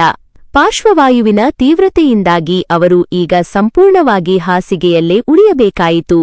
ತಮ್ಮ ಕೈಯಿಂದ ಎದ್ದು ಕುಳಿತುಕೊಳ್ಳಲು ಆಗದ ಅಸಹಾಯಕ ಸ್ಥಿತಿಗೆ ಅವರು ತಲುಪಿದರು. ಬಾಯಿಯಿಂದ ಮಾತು ಕೂಡ ಹೊರಡದ ಕಾರಣ ತಮ್ಮ ಮನಸ್ಸಿನಲ್ಲಿರುವ ನೋವನ್ನು ಅಥವಾ ಯಾರಿಗಾದರೂ ಏನನ್ನಾದರೂ ಹೇಳಲು ಪ್ರಯತ್ನಿಸಿದಾಗಲೂ ಅವರ ಬಾಯಿಯಿಂದ ಕೇವಲ ಅಸ್ಪಷ್ಟ ಶಬ್ದಗಳು ಮಾತ್ರ ಬರುತ್ತಿದ್ದವು. ಹೀಗೆ ಯಾರೂ ದಿಕ್ಕಿಲ್ಲದವರಾಗಿ ಹಾಸಿಗೆಯ ಮೇಲೆಯೇ ನರಳುತ್ತಾ 6 ತಿಂಗಳುಗಳು ಕಳೆದುಹೋದವು. ಇಡೀ ಜಗತ್ತಿನಲ್ಲಿ ತಮಗೆ ಯಾರೂ ಇಲ್ಲ ಎಂಬ ಏಕಾಂಗಿತನ ಮತ್ತು ಮಗ ಮಾಡಿದ ಮೋಸ ಅವರನ್ನು ದಿನದಿಂದ ದಿನಕ್ಕೆ ಒಳಗೊಳಗೇ ಕೊಲ್ಲುತ್ತಿತ್ತು. ಕೇವಲ ಜೀವವೊಂದನ್ನು ಹೊತ್ತುಕೊಂಡು ಸಾವಿಗಾಗಿ ಕಾಯುತ್ತಿರುವ ಜೀವಂತ ಶವದಂತೆ ಸೀತಾರಾಮಯ್ಯ ಆ ವೃದ್ಧಾಶ್ರಮದ ಒಂದು ಮೂಲೆಯ ಹಾಸಿಗೆಯಲ್ಲಿ ನರಳುತ್ತಾ ಕಾಲ ಕಳೆಯುವಂತಾಯಿತು. ಸಮಯ ಉರುಳುತ್ತಾ ಸಾಗಿದಂತೆ 6 ತಿಂಗಳುಗಳು ಕಳೆದುಹೋದವು. ಒಂದು ದಿನ ಆ ವೃದ್ಧಾಶ್ರಮದ ಸಂಸ್ಥಾಪಕಿ ಮತ್ತು ಮುಖ್ಯಸ್ಥೆಯಾದ ಡಾ. ಭೂಮಿಕಾ ವಿದೇಶದಿಂದ ತನ್ನ ಉನ್ನತ ವೈದ್ಯಕೀಯ ಶಿಕ್ಷಣವನ್ನು ಮುಗಿಸಿ ವೃದ್ಧಾಶ್ರಮಕ್ಕೆ ಹಿಂತಿರುಗಿದಳು. ಕಷ್ಟಪಟ್ಟು ವಿದೇಶದಲ್ಲಿ ಡಾಕ್ಟರ್ ಆಗಿ ಮರಳಿದ ಭೂಮಿಕಾ ಈ ವೃದ್ಧಾಶ್ರಮವನ್ನು ಅತ್ಯಂತ ಪ್ರೀತಿಯಿಂದ ಮತ್ತು ಕಾಳಜಿಯಿಂದ ನೋಡಿಕೊಳ್ಳುತ್ತಿದ್ದಳು. ಅವಳು ಆಶ್ರಮಕ್ಕೆ ಬಂದ ತಕ್ಷಣ ಸಿಬ್ಬಂದಿ ವರ್ಗದವರೆಲ್ಲರೂ ಬಂದು ಅವಳನ್ನು ಸ್ವಾಗತಿಸಿದರು. ಆಗ ಆಶ್ರಮದ ಹಿರಿಯ ರಿಸೆಪ್ಷನಿಸ್ಟ್ ಬಂದು ಭೂಮಿಕಾಳ ಬಳಿ ಕೆಲವು ಗಂಭೀರ ವಿಷಯಗಳನ್ನು ಹಂಚಿಕೊಂಡಳು. ಮೇಡಂ, ನೀವು ರಜೆಯ ಮೇಲೆ ವಿದೇಶಕ್ಕೆ ತೆರಳಿದ್ದಾಗ ಇಲ್ಲಿ ಒಂದು ವಿಚಿತ್ರ ಮತ್ತು ದುಃಖಕರ ಘಟನೆ ನಡೆಯಿತು. ಯಾರೋ ಒಬ್ಬ ವ್ಯಕ್ತಿ ತನ್ನ ಅತಿವೃದ್ಧರಾದ ತಂದೆಯನ್ನು ರಾತ್ರಿವೇಳೆ ಇಲ್ಲಿಗೆ ಕರೆತಂದು ಒಂಟಿಯಾಗಿ ಗೇಟ್ ಮುಂದೆ ಬಿಟ್ಟು ಪರಾರಿಯಾಗಿದ್ದಾನೆ. ಆ ಅಜ್ಜ ಬಂದಾಗ ಅವರ ಸ್ಥಿತಿ ಅತಿ ಶೋಚನೀಯವಾಗಿತ್ತು. ಆದರೆ ದುರಾಧರ್ಮದ ಸಂಗತಿ ಏನೆಂದರೆ ಇಲ್ಲಿಯವರೆಗೆ ಅವರ ಯೋಗಕ್ಷೇಮವನ್ನು ವಿಚಾರಿಸಲು ಅಥವಾ ಕನಿಷ್ಠ ಅವರನ್ನು ನೋಡಲು ಕೂಡ ಯಾರೂ ಬಂದಿಲ್ಲ. ತೊಂದರೆ ಏನೆಂದರೆ ಆ ವೃದ್ಧ ತಾತ್ಕಾಲಿಕವಾಗಿ ಮಾತನಾಡಲು ಆಗದ ಸ್ಥಿತಿಯಲ್ಲಿದ್ದಾರೆ. ಅವರು ತಮ್ಮ ಹೆಸರು, ಊರು ಅಥವಾ ತಮ್ಮ ಮಗನ ಬಗ್ಗೆ ಏನನ್ನೂ ಹೇಳುತ್ತಿಲ್ಲ. ಈಗ ನಾವು ಅವರನ್ನು ಏನು ಮಾಡುವುದು? ಯಾವುದೇ ಪರಿಚಯವಿಲ್ಲದ, ಗ್ಯಾರಂಟಿ ಇಲ್ಲದ ಇಂತಹ ರೋಗಿಯನ್ನು ಇಲ್ಲಿ ಹೇಗೆ ಇಟ್ಟುಕೊಳ್ಳುವುದು ಎಂದು ಚಿಂತೆಯಿಂದ ಪ್ರಶ್ನಿಸಿದಳು. ಅದನ್ನು ಕೇಳಿ ಭೂಮಿಕಾಳ ಮುಖದಲ್ಲಿ ಆಶ್ಚರ್ಯ ಮತ್ತು ತೀವ್ರ ಕರುಣೆ ಒಟ್ಟಿಗೆ ಮೂಡಿತು. ಅವಳು ಗಂಭೀರವಾಗಿ, ಏನು? ಯಾರಾದರೂ ತಮ್ಮ ಸ್ವಂತ ವೃದ್ಧ ತಂದೆಯನ್ನು ಹೀಗೆ ರಾತ್ರಿ ಕತ್ತಲಲ್ಲಿ ಅನಾಥರಾಗಿ ಬಿಟ್ಟು ಹೋಗಲು ಸಾಧ್ಯವೇ? ನಂತರ ಹುಡುಕಿಕೊಂಡು ಕೂಡ ಬರಲಿಲ್ಲವೆಂದರೆ ಅವರು ಎಂತಹ ನಿರ್ದಯಿ ಮತ್ತು ಕೃತಜ್ಞ ಮಕ್ಕಳಿರಬಹುದು? ಮನುಷ್ಯನಿಗೆ ವೃದ್ಧಾಪ್ಯದಲ್ಲಿ ತನ್ನ ಮಕ್ಕಳ ನೆರಳು ಮತ್ತು ಆರೈಕೆ ಅತ್ಯಂತ ಅಗತ್ಯವಿರುವ ಈ ಸಮಯದಲ್ಲಿ ಯಾರಾದರೂ ಹೆತ್ತ ತಂದೆ ತಾಯಿಯೊಂದಿಗೆ ಹೀಗೆ ಕ್ರೂರವಾಗಿ ನಡೆದುಕೊಳ್ಳಲು ಮನಸ್ಸು ಹೇಗೆ ಬರುತ್ತದೆ? ಛೀ! ಅಂತಹವರಿಗೆ ಮಾನವೀಯತೆಯೇ ಇಲ್ಲ ಎಂದು ಆಕ್ರೋಶ ವ್ಯಕ್ತಪಡಿಸಿದಳು. ನಂತರ ಭೂಮಿಕಾ ಆ ರೋಗಿಯ ಬಗ್ಗೆ ವಿಚಾರಿಸುತ್ತಾ, ಸರಿ, ಆ ವೃದ್ಧ ತಾತ್ಕಾಲಿಕವಾಗಿ ತಮ್ಮ ಹೆಸರು ಅಥವಾ ಊರಿನ ಬಗ್ಗೆ ಏನಾದರೂ ಸುಳಿವು ನೀಡಿದ್ದಾರಾ? ಕನಿಷ್ಠ ಅವರ ಬಳಿ ಯಾವುದಾದರೂ ಗುರುತಿನ ಚೀಟಿ ಸಿಕ್ಕಿತೆ? ಅದರಿಂದಲಾದರೂ ಅವರ ವಿಳಾಸವನ್ನು ಪತ್ತೆ ಹಚ್ಚಬಹುದಿತ್ತಲ್ಲವೇ ಎಂದು ಕೇಳಿದಳು. ಅದಕ್ಕೆ ರಿಸೆಪ್ಷನಿಸ್ಟ್ ತಲೆ ತಗ್ಗಿಸುತ್ತಾ, ಇಲ್ಲ ಮೇಡಂ, ನಾವು ನಮ್ಮ ಸಿಬ್ಬಂದಿಯೊಂದಿಗೆ ನಾನಾ ರೀತಿಯಲ್ಲಿ ಪ್ರಯತ್ನಿಸಿದೆವು. ಆದರೆ ಆ ವೃದ್ಧ ತಾತ ಯಾರಿಗೂ ಏನನ್ನೂ ಹೇಳುತ್ತಿಲ್ಲ. ಅವರ ಬಾಯಿಯಿಂದ ಕೇವಲ ಅಪರೂಪಕ್ಕೆ ಬೂನಿ ಎನ್ನುವ ಒಂದೇ ಒಂದು ಪದ ಬರುತ್ತದೆ ಅಷ್ಟೇ. ಆದರೆ ಅದರಿಂದ ನಮಗೆ ಯಾವುದೇ ಅರ್ಥವಾಗುತ್ತಿಲ್ಲ. ಆ ಪದದ ಹಿಂದೆ ಯಾರಿದ್ದಾರೆ ಎಂದು ತಿಳಿಯುತ್ತಿಲ್ಲ ಎಂದು ಅಸಹಾಯಕತೆ ತೋಡಿಕೊಂಡಳು. ಆದರೆ ರಿಸೆಪ್ಷನಿಸ್ಟ್ ಬಾಯಿಯಿಂದ ಆ ಬೂನಿ ಎನ್ನುವ ಪದ ಹೊರಬರುತ್ತಿದ್ದಂತೆ ಭೂಮಿಕಾಳ ಮೆದುಳಿನಲ್ಲಿ ಯಾರೋ ಒಮ್ಮೆಲೆ ಜೋರಾಗಿ ಗಂಟೆ ಬಾರಿಸಿದಂತಾಯಿತು. ಅವಳ ಎದೆ ಒಂದಕ್ಷಣ ಧಸಕ್ಕೆಂದಿತು. ಅವಳ ಬಾಲ್ಯದ ಹಳೆಸ್ ನೆನಪುಗಳು, ತಾನು ಅನಾಥಾಶ್ರಮದಲ್ಲಿದ್ದ ದಿನಗಳು ಮತ್ತು ಆ ಹಿರಿಯ ವ್ಯಕ್ತಿ ತನಗೆ ಪ್ರೀತಿಯಿಂದ ಇಟ್ಟಿದ್ದ ಆ ಅನ್ವರ್ಥನಾಮ ತಕ್ಷಣವೇ ಅವಳ ಮನಸ್ಸಿನಲ್ಲಿ ಮರುಕಳಿಸಿತು. ಭೂಮಿಕಾಳ ಉಸಿರು ಬಿಗಿದುಕೊಂಡು ಬೂನಿ ಎಂದು ತನ್ನಷ್ಟಕ್ಕೆ ತಾನೇ ಗುಣಗುಣಿಸಿಕೊಂಡಳು. ಅವಳ ಮನಸ್ಸು ಒಮ್ಮೆಗೆ ಜೋರಾಗಿ ಕಿರುಚಿತು. ಇಲ್ಲ, ಇದು ಸಾಧ್ಯವಿಲ್ಲ. ಒಂದು ವೇಳೆ ಆ ವೃದ್ಧರು ನನ್ನ ಬಾಬಾನೇ ಆಗಿರಬಹುದೇ? ಆ ಯೋಚನೆ ಬಂದ ತಕ್ಷಣ ಅವಳ ಕಾಲುಗಳು ನಡುಗಲು ಆರಂಭಿಸಿದವು ಮತ್ತು ಅವಳ ಕಣ್ಣುಗಳಲ್ಲಿ ಆತಂಕ ಹಾಗೂ ಕಾತರತೆ ತುಂಬಿಕೊಂಡಿತು. ಅವರು ಎಲ್ಲಿದ್ದಾರೆ? ಯಾವ ರೂಂನಲ್ಲಿದ್ದಾರೆ? ಅವರನ್ನು ಇರಿಸಲಾಗಿದೆ? ಬೇಗ ನನ್ನನ್ನು ಅಲ್ಲಿಗೆ ಕರೆದುಕೊಂಡು ಹೋಗಿ ಎಂದು ಉಸಿರುಗಟ್ಟಿದ ಧ್ವನಿಯಲ್ಲಿ ರಿಸೆಪ್ಷನಿಸ್ಟ್ ಬಳಿ ಕೇಳುತ್ತಾ ಡಾ. ಭೂಮಿಕಾ ಆಶ್ರಮದ ಕಾರಿಡಾರ್ನಲ್ಲಿ ಓಡೋಡುತ್ತಾ ಹೊರಟಳು. ಅವಳ ಎದೆ ಬಡಿತ ವೇಗವಾಗಿ ಹೆಚ್ಚುತ್ತಿತ್ತು. ಆಶ್ರಮದ ಸ್ಪೆಷಲ್ ವಾರ್ಡ್ನ ಬೆಡ್ ಹತ್ತಿರ ತಲುಪಿದ ತಕ್ಷಣ ಒಣಗಿದ ಕೋಲಿನಂತಿರುವ ದೇಹಕ್ಕೆ ತೆಳುವಾದ ಬಟ್ಟೆ ಸುತ್ತಿಕೊಂಡು ಹಾಸಿಗೆಯ ಮೇಲೆ ಅಸಹಾಯಕರಾಗಿ ಬಿದ್ದಿದ್ದ ಆ ವೃದ್ಧರ ಮೇಲೆ ಅವಳ ಕಣ್ಣು ಬಿತ್ತು. ಆ ಮುಖವನ್ನು ನೋಡಿದ ತಕ್ಷಣ ಭೂಮಿಕಾಳ ಹೃದಯ ಒಮ್ಮೆಗೆ ಸ್ತಬ್ಧವಾಯಿತು. ಕಣ್ಣೀರು ತಾನಾಗಿಯೇ ಧಾರಾಕಾರವಾಗಿ ಹರಿಯಲು ಪ್ರಾರಂಭಿಸಿತು. ಅವಳ ಬಾಯಿಯಿಂದ ಒಮ್ಮೆಗೆ ಉದ್ಗಾರದ ಮಾತು ಹೊರಬಂತು. ಹೌದು, ಇವರು ನನ್ನ ಬಾಬಾನೇ. ಇವರೇ ನನ್ನನ್ನು ಪ್ರೀತಿಯಿಂದ ಬೆಳೆಸಿದ ಸೀತಾರಾಮಯ್ಯ ಅಪ್ಪಾಜಿ. ಆದರೆ ಇಷ್ಟು ಜರ್ಜರಿತವಾದ ಮತ್ತು ದಯನೀಯ ಸ್ಥಿತಿಯಲ್ಲಿರುವ ಇವರನ್ನು ಈ ಪರಿ ನೋಡಲು ಅವಳಿಗೆ ನೋವಾಯಿತು. ಭೂಮಿಕಾ ತಕ್ಷಣವೇ ಗದ್ಗದಿತಳಾಗುತ್ತಾ, ಇವರಿಗೆ ತಿನ್ನಲು ಏನಾದರೂ ಕೊಟ್ಟಿದ್ದೀರಾ ಇಲ್ಲವೋ? ಬಾಬಾಗೆ ಬೇಳೆಸಾರು ಅಂದ್ರೆ ತುಂಬಾ ಇಷ್ಟ. ಬೇಗನೆ ಬಿಸಿ ಬಿಸಿ ರೊಟ್ಟಿಯನ್ನು ಬೇಳೆಸಾರಿನಲ್ಲಿ ನೆನೆಸಿ ಚೆನ್ನಾಗಿ ಕಿವುಚಿ ತಿನ್ನಿಸಲು ತೆಗೆದುಕೊಂಡು ಬನ್ನಿ. ಮತ್ತು ಇವರಿಗೆ ಇನ್ನೂ ಗ್ಲೂಕೋಸ್ ಕೂಡ ಏರಿಸಿಲ್ಲವೇ? ತಕ್ಷಣ ಗ್ಲೂಕೋಸ್ ಹಾಕಿ, ಇದರಿಂದ ಅವರಿಗೆ ಸ್ವಲ್ಪ ಶಕ್ತಿ ಬರಲಿ ಎಂದು ಆಶ್ರಮದ ನರ್ಸ್ಗಳಿಗೆ ಕಣ್ಣೀರಿನಲ್ಲೇ ಕಟ್ಟುನಿಟ್ಟಿನ ಆದೇಶ ನೀಡಿದಳು. ಆದೇಶಿಸಿದ ಕೂಡಲೇ ಭೂಮಿಕಾ ತಾನೇ ಸ್ವತಃ ತನ್ನ ಕೈಗಳಿಂದ ಆ ವೃದ್ಧರ ಬಳಿ ಕುಳಿತು ಊಟ ತಿನ್ನಿಸಲು ಮುಂದೆ ಏದಳು. ಅವಳ ಕಣ್ಣೀರು ನಿಲ್ಲದೆ ಹರಿಯುತ್ತಿತ್ತು. ಅವಳು ಹಳೆಯ ದಿನಗಳ ಆ ಸುಂದರ ನೆನಪುಗಳನ್ನು ಒಂದೊಂದಾಗಿ ಮನಸ್ಸಿನಲ್ಲಿ ಮೆಲಕು ಹಾಕಲು ತೊಡಗಿದಳು. ತಾನು ಬೇರೆ ನಗರದ ಒಂದು ಸಣ್ಣ ಅನಾಥಾಶ್ರಮದಲ್ಲಿದ್ದ ಆ ದಿನಗಳು, ಆ ಅನಾಥಾಶ್ರಮದ ಪಕ್ಕದಲ್ಲೇ ಇದ್ದ ಆ ಸಣ್ಣ ಶಾಲೆ ಮತ್ತು ಅದರ ಪಕ್ಕದ ಮನೆಯಲ್ಲೇ ಸೀತಾರಾಮಯ್ಯ ತಮ್ಮ ಹೆಂಡತಿಯ ನಿಧನದ ನಂತರ ತನ್ನ ಮಗನೊಂದಿಗೆ ವಾಸಿಸುತ್ತಿದ್ದ ಆ ಹಳೆಯ ದಿನಗಳು ನೆನಪಿಗೆ ಬಂದವು. ಅಂದಿನ ಆ ದಿನಗಳಲ್ಲಿ ಸೀತಾರಾಮಯ್ಯ ತಾವೇ ಸ್ವತಃ ಕಷ್ಟಪಟ್ಟು ಅಡುಗೆ ಮಾಡಿ ತಮ್ಮ ಮಗ ರಾಘವನ ಹೊಟ್ಟೆ ತುಂಬಿಸುತ್ತಿದ್ದದ್ದು ಹಾಗೂ ಅದೇ ಶಾಲೆಯಲ್ಲಿ ಪಿಯೂನ್ ಅಂದರೆ ಚಪರಾಸಿಯಾಗಿ ಕೆಲಸ ಮಾಡುತ್ತಿದ್ದುದು ಎಲ್ಲವೂ ಕಣ್ಣ ಮುಂದೆ ಸುಳಿಯಿತು. ಅಂದು ಬಾಲ್ಯದಲ್ಲಿ ಅನಾಥಾಶ್ರಮದ ಗೇಟ್ ಬಳಿ ಏಕಾಂಗಿಯಾಗಿ ನಿಂತು ಆಸೆಯ ಕಣ್ಣುಗಳಿಂದ ಬಾಂಬೆ ಮಿಠಾಯಿಯನ್ನು ನೋಡುತ್ತಿದ್ದ ತನಗೆ ಸೀತಾರಾಮಯ್ಯ ತಮ್ಮ ಜೇಬಿನ ಹಣದಿಂದ 2 ಮಿಠಾಯಿಗಳನ್ನು ಖರೀದಿಸಿ, ತಗೋ ಬೂನಿ, ನೀನು ತಿನ್ನು ಮಗಳೇ ಎಂದು ಪ್ರೀತಿಯಿಂದ ನೀಡಿದ್ದ ಆ ಮಧುರಕ್ಷಣ ನೆನಪಾಯಿತು. ಅಂದು ಮಗ ರಾಘವ ಕೋಪ ಮಾಡಿಕೊಂಡಾಗಲೂ ಸೀತಾರಾಮಯ್ಯ ಭಗವಂತ ನಿನ್ನನ್ನು ಹೇಗೆ ಸೃಷ್ಟಿಸಿದ್ದಾನೋ ಇವಳನ್ನೂ ಹಾಗೆ ಸೃಷ್ಟಿಸಿದ್ದಾನೆ. ಈ ಮಗುವಿಗಾಗಿ ಯಾರೂ ಮುಂದೆ ಬರಲಿಲ್ಲವಲ್ಲಮ್ಮ ಎಂದು ತನ್ನನ್ನು ಮಗಳಂತೆ ಅಪ್ಪಿಕೊಂಡಿದ್ದ ಆ ದೊಡ್ಡ ಮನಸ್ಸು ಭೂಮಿಕಾಳ ಕಣ್ಣಲ್ಲಿ ಕಣ್ಣೀರು ಉಕ್ಕಿಸಿತು. ಆ ಸವಿ ನೆನಪುಗಳ ಜೊತೆಗೆ ಒಂದು ದಿನ ಸೀತಾರಾಮಯ್ಯ ತಮ್ಮೊಂದಿಗೆ ಕುಳಿತು, ನಮ್ಮ ರಾಘವ ಓದಿ ದೊಡ್ಡ ಇಂಜಿನಿಯರ್ ಆಗುತ್ತಾನೆ, ನೀನೇನಾಗುತ್ತೀಯ ಬೂನಿ ಎಂದು ಕೇಳಿದ್ದನ್ನು ಭೂಮಿಕಾ ನೆನಪಿಸಿಕೊಂಡಳು.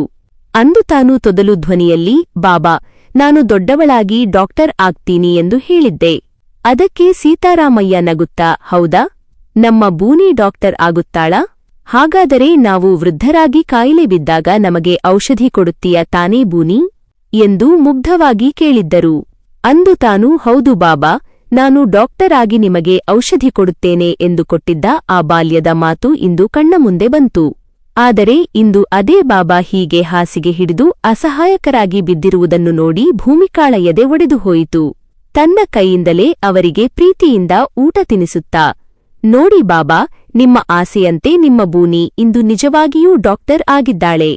ಈಗ ನಾನು ನಿಮಗೆ ಔಷಧಿ ಕೊಡುತ್ತೇನೆ, ನೀವು ಬೇಗನೆ ಸಂಪೂರ್ಣವಾಗಿ ಗುಣಮುಖರಾಗುತ್ತೀರಿ ಎಂದು ಅವರ ನಡುಗುವ ಕೈಯನ್ನು ತನ್ನ ಕೈಯಲ್ಲಿ ಹಿಡಿದು ಧೈರ್ಯ ತುಂಬಿದಳು. ಭೂಮಿಕಾ ತನ್ನ ಬಾಬಾರವರ ಸೀತಾರಾಮಯ್ಯ ಇಂತಹ ದುಸ್ಥಿತಿಯನ್ನು ಕಣ್ಣಾರೆ ಕಂಡು ಸುಮ್ಮನೆ ಕೂರಲಿಲ್ಲ. ತನ್ನ ಪ್ರೀತಿಯ ಬಾಬಾಗೆ ಈ ನರಕ ತೋರಿಸಿದ ಆ ಕೃತಜ್ಞ ಮಗ ರಾಘವನನ್ನು ಸುಮ್ಮನೆ ಬಿಡಬಾರದು ಎಂದು ನಿರ್ಧರಿಸಿದಳು.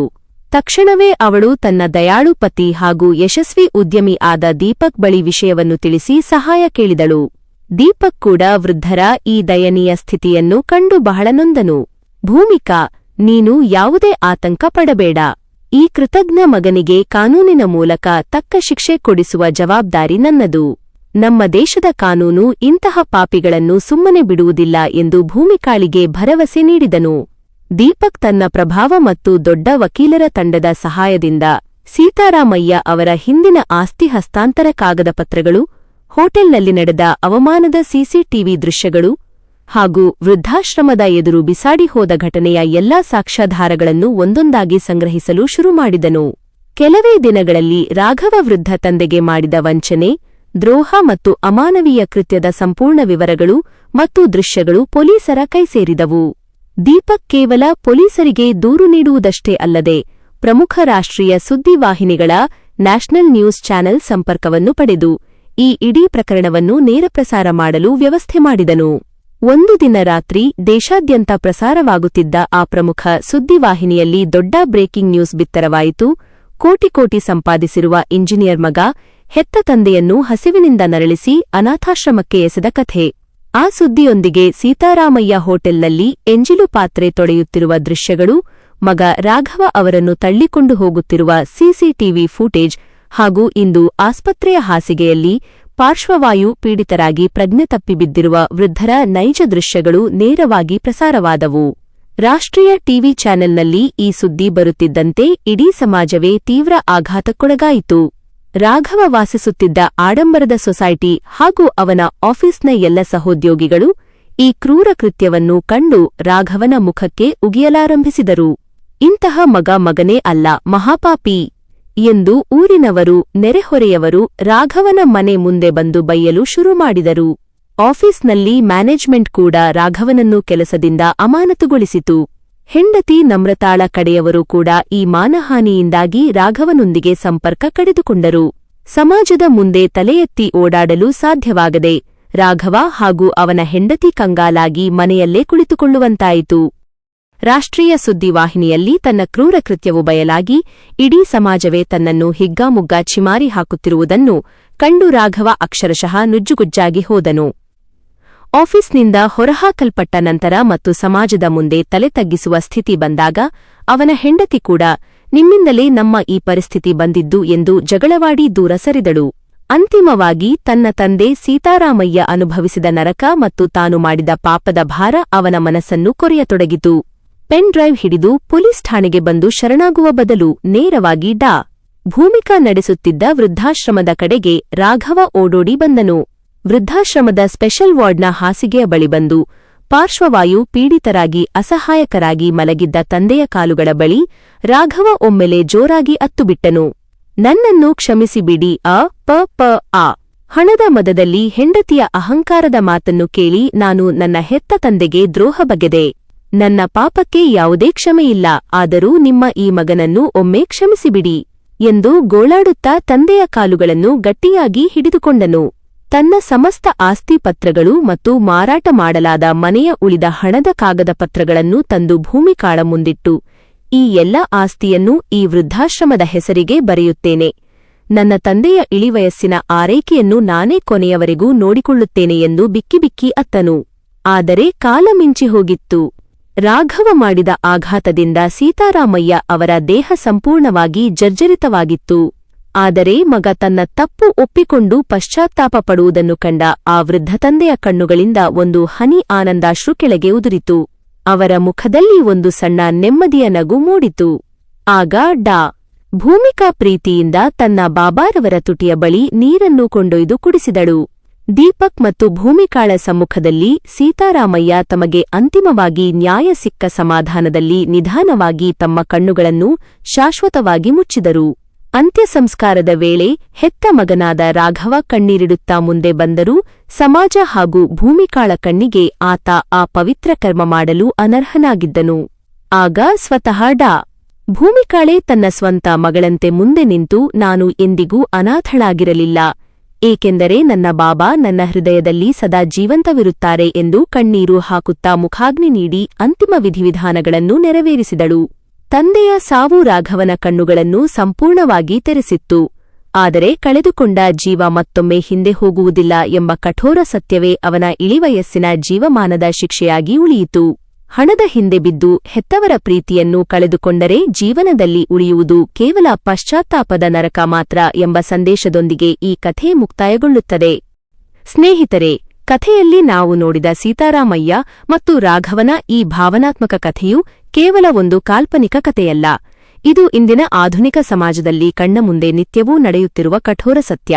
ನಾವು ಎಷ್ಟೇ ದೊಡ್ಡ ಉದ್ಯೋಗದಲ್ಲೇ ಇರಲಿ, ವಿದೇಶದಲ್ಲಿ ಕೋಟ್ಯಂತರ ಹಣ ಸಂಪಾದಿಸುತ್ತಿರಲಿ ಅಥವಾ ದೊಡ್ಡ ದೊಡ್ಡ ಅಧಿಕಾರದಲ್ಲೇ ಇರಲಿ, ನಮ್ಮನ್ನು ಈ ಪ್ರಪಂಚಕ್ಕೆ ಪರಿಚಯಿಸಿ ತಮ್ಮ ಇಡೀ ಜೀವನವನ್ನೇ ಧಾರೆರೆದು ನಮ್ಮನ್ನು ಬೆಳೆಸಿದ ಹೆತ್ತ ತಂದೆ ತಾಯಿಯನ್ನು ಮರೆಯುವುದು ಅಕ್ಷಮ್ಯ ಅಪರಾಧ. ಹಣ, ಪ್ರತಿಷ್ಠೆ ಮತ್ತು ಆಸ್ತಿಪಾಸ್ತಿಗಳು ಶಾಶ್ವತವಲ್ಲ, ಆದರೆ ನಮ್ಮೊಂದಿಗೆ ಜೀವಮಾನವೆಲ್ಲ ಒಡನಾಟವಿರುವ ಆ ವೃದ್ಧ ತಂದೆ ತಾಯಿಯ ಪ್ರೀತಿ ಮತ್ತು ಹಾರೈಕೆ ಅತ್ಯಂತ ಅಮೂಲ್ಯವಾದದ್ದು. ದಯವಿಟ್ಟು ಈ ವಿಡಿಯೋ ಅಥವಾ ಕಥೆಯಿಂದ ಪ್ರತಿಯೊಬ್ಬರೂ ಒಂದು ಒಳ್ಳೆಯ ಪಾಠವನ್ನು ಕಲಿತುಕೊಳ್ಳಿ. ನಿಮ್ಮ ಮನೆಯಲ್ಲಿರುವ ವೃದ್ಧ ಪೋಷಕರನ್ನು ಕಣ್ಣಿಗೆ ಎಣ್ಣೆ ಬಿಟ್ಟು ಕಾಯ್ದುಕೊಳ್ಳಿ. ಅವರ ಮುಖದಲ್ಲಿ ನಗು ಮೂಡಿಸುವುದೇ ನಿಜವಾದ ಧರ್ಮ ಮತ್ತು ದೇವರು ಒಲಿದಂತೆ. ಈ ಭಾವನಾತ್ಮಕ ಹಾಗೂ ಕಣ್ಣು ತೆರೆಸುವ ಕಥೆ ನಿಮಗೆ ಇಷ್ಟವಾಗಿದ್ದರೆ ನಮ್ಮ ಚಾನೆಲ್ ಅನ್ನು ತಪ್ಪದೆ ಸಬ್ಸ್ಕ್ರೈಬ್ ಮಾಡಿ, ನಿಮ್ಮ ಸ್ನೇಹಿತರೊಂದಿಗೆ ಹಾಗೂ ಕುಟುಂಬದವರೊಂದಿಗೆ ಈ ವಿಡಿಯೋವನ್ನು ಶೇರ್ ಮಾಡಿ. ನಿಮ್ಮ ಬೆಂಬಲವೇ ನಮಗೆ ಇಂತಹ ಮತ್ತಷ್ಟು ಉತ್ತಮ ಹಾಗೂ ಮೌಲ್ಯಯುತ ಕಥೆಗಳನ್ನು ತರಲು ಸ್ಫೂರ್ತಿ. ಧನ್ಯವಾದಗಳು. ಪ್ರಬಲ ನೈತಿಕ ಸಂದೇಶ, moral message to the people. ಹೆತ್ತವರೇ ನಮ್ಮ ಮೊದಲ ದೇವಸ್ಥಾನ. ನಮ್ಮ ಬಾಲ್ಯದ ಪ್ರತಿಯೊಂದು ಕಷ್ಟದಲ್ಲೂ ಜೊತೆಯಾಗಿ ನಿಂತು ತಮ್ಮ ಹಸಿವನ್ನು ಮರೆತು ನಮ್ಮ ಹೊಟ್ಟೆ ತುಂಬಿಸಿದ ಹೆತ್ತವರನ್ನು ವೃದ್ಧಾಪ್ಯದಲ್ಲಿ ಅನಾಥರನ್ನಾಗಿ ಮಾಡುವುದು ಅಥವಾ ಕಡೆಗಣಿಸುವುದು ಮನುಕುಲವೇ ತಲೆ ತಗ್ಗಿಸಬೇಕಾದ ದೊಡ್ಡ ಪಾಪ. ಕರ್ಮದ ಸಿದ್ಧಾಂತ, ಕರ್ಮ ಇಸ್ ಎ ಬೂಮರ್ಯಾಂಗ್. ಇವತ್ತು ನೀವು ನಿಮ್ಮ ವೃದ್ಧ ತಂದೆ ತಾಯಿಗೆ ಯಾವ ರೀತಿಯ ಅನ್ಯಾಯ ಮತ್ತು ದ್ರೋಹ ಮಾಡುತ್ತೀರೋ, ನಾಳೆ ನಿಮ್ಮ ಮಕ್ಕಳು ಕೂಡ ಬೆಳೆದು ದೊಡ್ಡವರಾದ ಮೇಲೆ ನೀವು ಮಾಡಿದ ಕೃತ್ಯವನ್ನೇ ನಿಮಗೆ ಮರುಪಾವತಿಸುತ್ತಾರೆ. ಕಾಲ ಯಾರೂ ಬಿಡುವುದಿಲ್ಲ, ಕರ್ಮ ಬಿಟ್ಟು ಬಿಡುವುದಿಲ್ಲ. ಹಣಕ್ಕಿಂತ ಸಂಬಂಧಗಳೇ ಮುಖ್ಯ. ಜೀವನದಲ್ಲಿ ಹಣ ಸಂಪಾದಿಸುವುದು ಎಷ್ಟು ಮುಖ್ಯವೋ, ಆ ಹಣವನ್ನು ಅನುಭವಿಸಲು ಮತ್ತು ನಮ್ಮೊಂದಿಗೆ ಕಷ್ಟ ಸುಖ ಹಂಚಿಕೊಳ್ಳಲು ಪ್ರೀತಿಯಿಂದ ಕೈಹಿಡಿದು ನಡೆಸುವ ಪೋಷಕರ ಜೊತೆಗಿರುವ ನೆಮ್ಮದಿ ಅದಕ್ಕಿಂತ 1000 ಪಟ್ಟು ಅಮೂಲ್ಯವಾದದ್ದು. ವೃದ್ಧಾಪ್ಯದ ಆಸರೆಯಾಗಿರಿ. ವೃದ್ಧಾಪ್ಯ ಎನ್ನುವುದು ಎಲ್ಲರಿಗೂ ಬರುವಂತಹದ್ದೇ. ಇಂದು ನಿಮ್ಮ ತಂದೆ ತಾಯಿ ವೃದ್ಧರಾಗಿದ್ದಾರೆ, ನಾಳೆ ನೀವು ಆ ಸ್ಥಾನಕ್ಕೆ ಬರಬೇಕಾಗುತ್ತದೆ. ಆದ್ದರಿಂದ ಅವರನ್ನು ಹೊರೆಯಂತೆ ಕಾಣದೆ ನಿಮ್ಮ ಕಣ್ಣಿನ ರಕ್ಷೆಯಂತೆ ಕಾಪಾಡಿಕೊಳ್ಳಿ. ಸಾಯುವ ಸಮಯದಲ್ಲಿ ಆಸ್ತಿಪಾಸ್ತಿಗಳೊಂದಿಗೆ ಹೋಗುವುದಿಲ್ಲ, ಜೊತೆಗೆ ಬರುವುದು ಕೇವಲ ಪೋಷಕರ ಶುಭ ಹಾರೈಕೆ ಹಾಗೂ ಒಳ್ಳೆಯ ನೆನಪುಗಳು ಮಾತ್ರ.